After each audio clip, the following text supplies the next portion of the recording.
Selamat datang lagi di channel saya. Sekarang saya akan menceritakan sebuah cerita yang berjudul Sang Prajurit.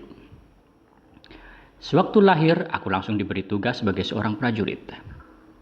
Tubuhku besar, kuat, dan lincah. Prajurit yang kuat dan rela mati demi negara. Siapapun musuhnya, menang atau kalah bukan masalah bagi kami. Yang penting adalah kami sudah bertempur sekuat tenaga.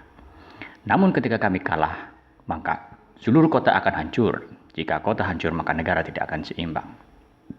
Dan jika kami tidak bertempur dengan baik, maka negara akan runtuh. Jadi lebih baik menang daripada kalah. Setiap hari aku bertempur melawan musuh. Ada musuh yang kuat dan juga ada yang lemah. Kalau musuh yang lemah menyerang cuma beberapa jam atau beberapa menit saja, aku dan teman-teman bisa membunuhnya. Musuh sudah bisa dibereskan tanpa ada kerusakan apapun.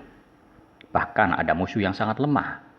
Begitu mereka masuk ke pintu pertahanan kota, langsung bisa kami atasi. Musuh yang lemah bukan masalah bagi kami, pasukan prajurit yang kuat. Tapi yang jadi masalah adalah musuh yang kuat. Ada 5 jenis musuh yang bisa mengancam keutuhan negara, atau bahkan menyebabkan negara runtuh. 1. Musuh yang kuat biasa. Musuh yang sangat kuat, musuh yang mustahil dikalahkan, pengkhianat, dan mata-mata. Yang pertama, musuh yang kuat biasanya butuh beberapa hari atau minggu untuk dikalahkan.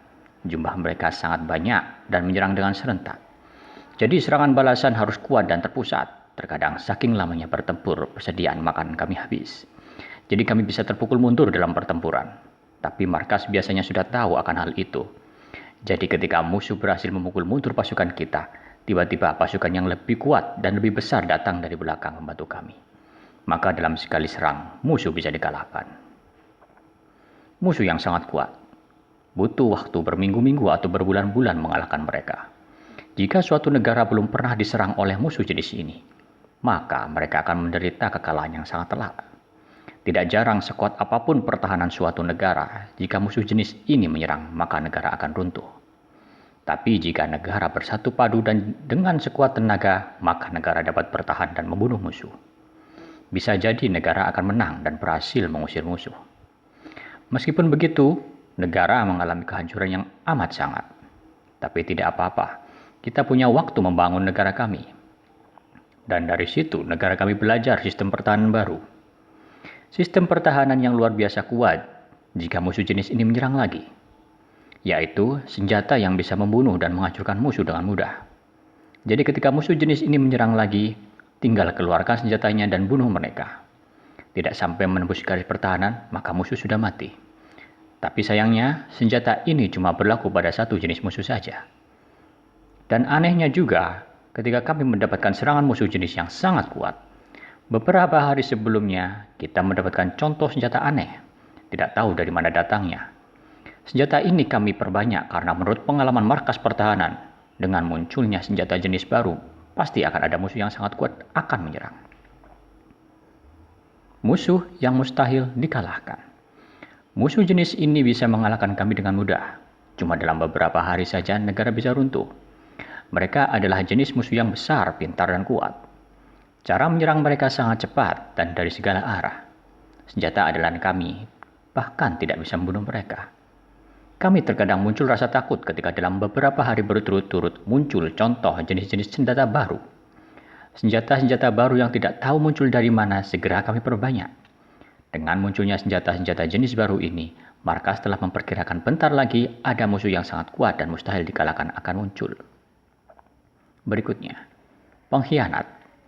Jenis musuh ini muncul dari markas kami sendiri, dikarenakan makanan kami telah mengalami perubahan atau saya sebut makanan rusak.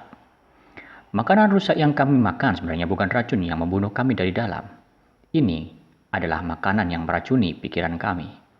Dan ketika sebagian pasukan memakan makanan rusak ini, maka pikiran mereka tidak bisa lagi dikendalikan. Mereka menyerang negara sendiri. Sebagai prajurit yang setia, maka saya akan membunuh musuh pengkhianat ini. Musuh pengkhianat seperti ini susah sekali dikalahkan, karena mereka muncul tidak terduga. Untuk mengatasi musuh ini harus dari akarnya, yaitu dengan menyingkirkan makanan rusak yang meracuni pikiran prajurit kita. Mata-mata. Musuh jenis ini termasuk musuh yang mustahil dikalahkan. Fisik mereka sebenarnya tidak besar, tidak kuat, terkadang cenderung lemah.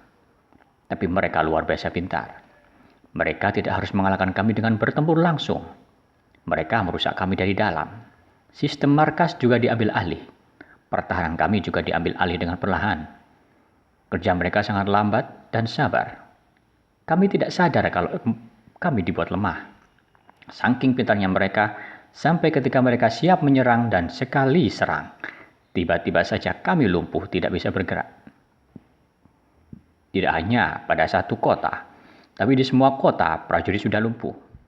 Ketika di seluruh penjuru negara prajurit dilumpuhkan, serangan musuh yang sangat lemah pun bisa menghancurkan negara. Kisah ini ditulis oleh Jenderal Leukosit, Panglima tertinggi garis pertahanan manusia. Terima kasih telah melihat video saya.